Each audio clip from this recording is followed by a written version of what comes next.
Então, continuando nossa série de vídeos, nosso curso básico sobre trading, tá? A gente já falou o que é bolsa de valores, diferença de trade e investimentos, tipos de ativo na bolsa, a gente já falou de mercado à vista, de derivativos, né? Tudo de uma forma mais simples e bem introdutória para a gente poder nivelar os conhecimentos aqui das pessoas que estão começando, tá? Essa série de vídeos é focada nas pessoas que são bastante iniciantes, tá? Eu acho que quem está começando a operar, especialmente day trade, tem uma grande dificuldade de encontrar conteúdos assim bem direcionados, né, vamos dizer assim, de uma forma cronológica e condensado na internet. É bem difícil você achar as coisas mastigadas, né? Você acaba achando coisas avançadas misturado com coisas que são básicas, e tem muita gente aí que opera e já acha que sabe análise técnica, mas na verdade não sabe nem quanto que custa um contrato de índice, não sabe nem o que que é um mercado futuro, não sabe nem qual que é a diferença de uma opção e uma ação, né? Eu já vi pessoas na internet operando opções sem saber o que é uma opção, achando que está comprando uma ação, né? Então, assim, tem gente que não sabe nem diferenciar o ticker, né, do ativo, né? O ticker é aquela sigla, né? Então, eu acho que é bastante importante a gente nivelar os conhecimentos e trazer as coisas de uma forma cronológica, né, para quem está começando. Então, foi por causa disso que eu resolvi fazer essa série de vídeos. Agora a gente vai falar de mercado de Forex, que é um mercado para quem opera day trade. Todo mundo que opera mini índice, mini dólar, o pessoal gosta também de operar Forex, porque é um mercado que você pode começar com pouco capital e também permite você operar em horários não convencionais, como tipo 9 horas da noite ou 5 horas da manhã, pelo fato de ser um mercado 24 horas. É um mercado que eu gosto bastante de operar também. E é muito bom para quem trabalha, né? Se você tem um emprego CLT normal e tipo não tem tempo de fazer day trade, você pode operar a day trade não na bolsa, mas no Forex, e operar um ativo asiático, por exemplo, 9 horas da noite ou 5 horas da manhã, operar a Bolsa de Londres. Isso é uma forma bastante fácil de fazer. Basta que você tenha uma conta numa corretora de Forex e envie seu dinheiro para lá. É até fácil também de enviar capital, você pode mandar por cartão de crédito, né? Para quem está começando, não precisa começar com grandes quantias de grana. Você pode começar com US$ 100, US$ 250, e aí você envia esse dinheiro por cartão de crédito, né? É uma alternativa bastante interessante para as pessoas que estão começando. Então, por causa disso, eu resolvi fazer também esse vídeo aqui sobre Forex, apesar do foco das minhas operações serem na bolsa, né? Então, o mercado de Forex, na verdade, significa Foreign Exchange Market, né? Que significa moeda estrangeira. O mercado foi criado em 1971 e é um mercado que funciona 24 horas de domingo. Ele abre 10 horas da noite no domingo aqui no Brasil, né? Já é segunda-feira na Ásia. E ele fecha na sexta-feira, tá? Então aqui você tem uma grade dos horários, né? O horário em que cada bolsa tá funcionando. E como ele é um mercado descentralizado, né? Você pode estar operando ali todos esses mercados tendo uma conta só, numa corretora só, né? Tudo de forma unificada, tá? Então, os principais ativos do mercado de Forex que são negociados é o euro-dólar, o dólar-ien, a libra-dólar, o dólar americano com o dólar canadense, o dólar americano versus o franco suíço, o dólar australiano versus o dólar americano e o dólar neozelandês versus o dólar americano. Você tem 1 milhão de outros ativos, tá? Você tem CFDs de ações. Porra, tem muito ativo. Mas esses são os principais, né? Que são as moedas, especificamente. E como você pode observar, todas as moedas são negociadas em pares, né? Então, você está sempre especulando no preço de uma moeda em relação à outra, né? Por esse motivo que são pares, né?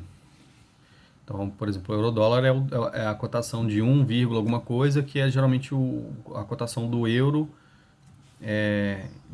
em comparação com o dólar, tá? Então, geralmente você negocia e tem lucros em dólar. Tem também essa vantagem, é bem interessante, né? Você poder diversificar a parte dos seus investimentos, né? Quando você está operando mercados internacionais, você tem uma parte do seu capital alocado em moeda estrangeira, isso é até bastante interessante, para você ter uma proteção cambial, né? A gente sabe que a gente vive num país emergente e a nossa moeda não é tão estável quanto outras moedas. Então, por causa disso, é interessante você negociar também e obter lucros em dólar, né? Então, o que é o CFD? Né? O CFD significa contrato por diferença ou contrato diferencial, é um tipo de derivativo também, que ele é baseado no preço de um ativo real. O CFD significa, na verdade, que aquelas posições que você carrega, né, aqueles trades que você faz, na verdade, são contratos com o broker, ou seja, com a corretora que você está operando. Você não compra necessariamente aquele ativo, né? Como eu expliquei quando estava falando dos outros derivativos, né? Quando você compra o contrato de milho, você não está comprando o milho, você está comprando o contrato de milho. Você está vendendo o contrato de milho, ou de café, ou de soja, seja o que for. Você não compra aquele ativo exatamente, você compra um direito de ter aquele ativo. No caso do Forex, você está negociando um CFD, que é um tipo de derivativo que na realidade é um contrato com a sua corretora, tá? Então você envia a sua ordem para a corretora e ela vai repassar essa ordem para o mercado, tá? E ela vai cobrar de você um spread, uma pequena diferença entre o valor que você paga e o valor que ela vai negociar fora da corretora, né? No mercado dos bancos, no mercado internacional dos bancos, né? Então, esse mercado é um mercado totalmente eletrônico, realizado por intermédio de uma rede de bancos, sem uma bolsa de valores central. É um mercado descentralizado e é um dos maiores mercados do mundo. Tá? A diferença de CFD e Forex. Uma das principais semelhanças entre o CFDs e o Forex é o fato de não permitir que o trader tenha a propriedade real do ativo. Tá? Então, você está negociando um contrato com a corretora, como eu havia comentado. Por exemplo, quando você compra o euro versus o dólar australiano, o trader não compra realmente o euro e não vende o dólar australiano. O trader faz uma simples especulação sobre a taxa de câmbio desse par de moedas. Você está especulando na cotação, você não está comprando o ativo. Qual a diferença de CFDs e ETFs? ETFs são fundos passivos, né? Como aqui no Brasil você tem o BOVA11, o IVVB11, que são fundos que replicam índices. Tá? Tem 1 milhão de outros ETFs também. Você tem ETFs setoriais, né, que investem em ações de setores específicos, como bancos, por exemplo, varejo e tal. Então, os ETFs são fundos.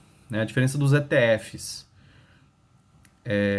para os CFDs é o seguinte: os ETFs são Exchange Trade Funds, ou fundos negociados em bolsa, são fundos com uma infinidade de ativos financeiros que podem ser negociados. Pelo contrário, o CFD é um contrato que lida com o preço de um ativo financeiro específico.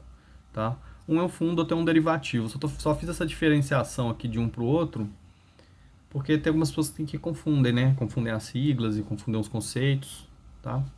São duas formas de você negociar, né? Então, seja comprando um ETF ou um CFD, mas são duas formas bem diferentes. Então, qual é a diferença de CFDs e ações? Né? Você pode comprar, por exemplo, o CFD de uma ação estrangeira, como uma ação da Apple, por exemplo. Ela não é negociada aqui no Brasil. Para você negociar ela, você tem que ter uma conta numa corretora americana. E, basicamente, a ação da Apple, por exemplo, ela está custando uns $400 hoje. Né? Para você ter uma ação, você tem que ter $400. Se você quiser operar um CFD daquela ação, você pode operar uma fração daquela ação. Você pode comprar 0,1 ação da Apple e gastar apenas $40, por exemplo. Isso é uma alternativa para quem tem pouco capital ou para quem está começando e não quer arriscar muito. E a grande diferença é que você pode operar uma fração daquele ativo, né, como eu comentei. Existe a possibilidade de você operar vendido, né, é uma forma mais prática de você apostar na queda de uma ação. Para você operar vendido numa ação, ou seja, você apostar que a ação vai cair, é um pouco mais complicado, assim, mas não é nenhum bicho de sete cabeças, mas é um pouco mais complicado porque você tem que alugar uma ação para poder vender, tem umas taxas que são relativamente altas e tal.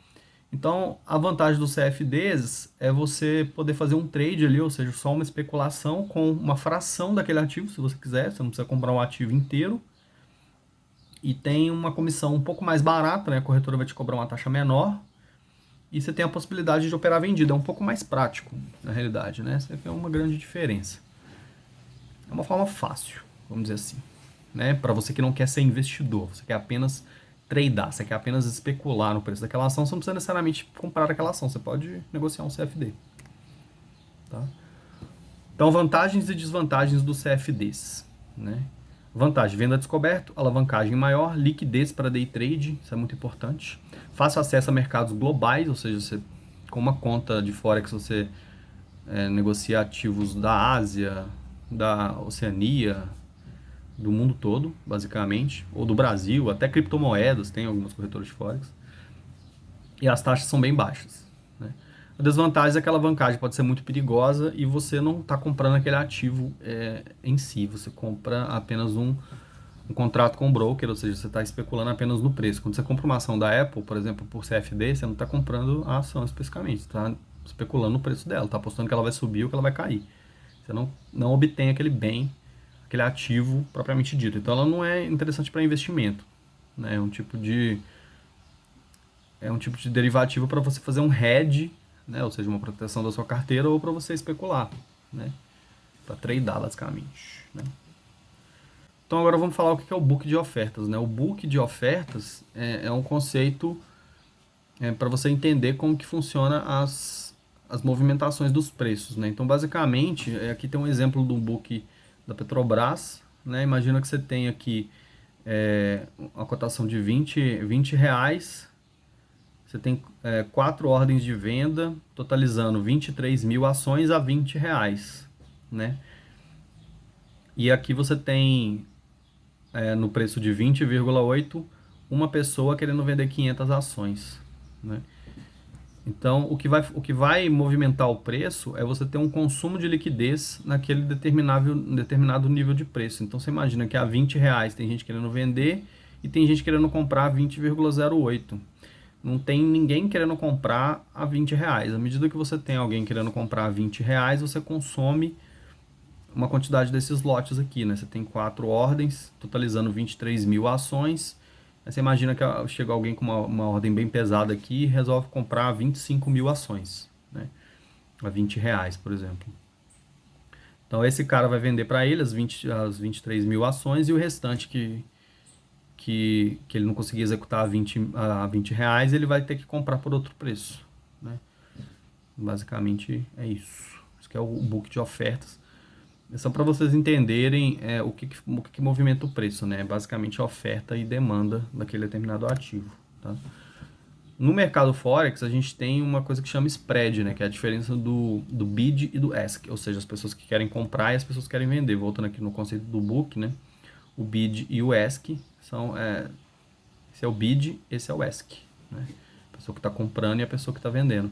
A pessoa que quer comprar, ela quer comprar num preço determinado e a pessoa que quer vender, ela quer vender num preço determinado também. Então, essa diferenciação de preço a gente chama de spread, né? No caso do Forex, como você está executando um contrato de compra e venda com a sua corretora, ela que vai fazer a contraparte da sua operação. Então, se você está comprando, ela que vai vender para você, e se você está vendendo, ela que vai comprar para você. Vai comprar de você, né? Então, ela vai ter uma diferencinha de preço ali. Essa diferença é o spread, né? Ela vai repassar aquelas ordens para o mercado, né? No caso da corretora de Forex, né? Que a gente está falando aqui que é um contrato com a corretora. Então você envia uma ordem para a corretora, ela vai absorver aquela ordem, ou seja, se você estiver querendo comprar, ela vai vender para você e geralmente vai ter um spread ali, porque ela vai repassar aquela ordem para o mercado e ela vai pegar uma pequena comissão ali, que é essa diferencinha de cotação, né? Então basicamente é isso, isso que é o spread.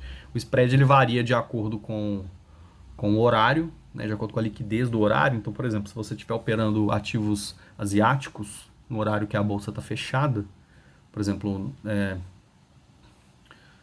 9 horas da noite abre o mercado lá. Então, tipo assim, 7 horas da noite aqui no Brasil, o mercado lá tá fechado, mas vão ter pessoas negociando. Só que a liquidez vai ser muito baixa, né? Porque a bolsa lá não abriu ainda. Então, você imagina, a bolsa abre às 9 e você está querendo executar uma ordem às 7 horas da noite. O spread, geralmente, ele vai ficar muito grande. E aí ele vai dificultar ali as suas negociações. Isso eu posso estar mostrando num vídeo futuro, se estiver difícil de entender. Na prática, como que seria isso. Esse vídeo aqui é um vídeo introdutório, como eu havia comentado, então só para vocês entenderem um pouco esse conceito, tá? Se vocês tiverem interesse, vocês podem pesquisar outros vídeos explicando a respeito, ou aguardar que a gente pode gravar um vídeo sobre isso, beleza? Então, como eu falei, o spread pode variar ao longo do dia de acordo com a liquidez. E o spread, ele costuma consumir grande parte do seu lucro. Então, por isso que é importante você operar durante aquele horário, o horário dessa tabelinha aqui, né? Então, por exemplo, se você está operando o euro-dólar, é importante que você opere ele nesse horário aqui, ó, no horário da sessão de Londres. Se você estiver operando ele aqui nesse horário aqui de 19 horas da noite, 7 horas da noite, né? A bolsa vai estar fechada. Então a liquidez vai estar muito baixa, o spread, consequentemente, vai estar muito alto. Então por isso é importante você ficar atento a isso na hora que você estiver operando, beleza? Então vamos para o próximo vídeo agora.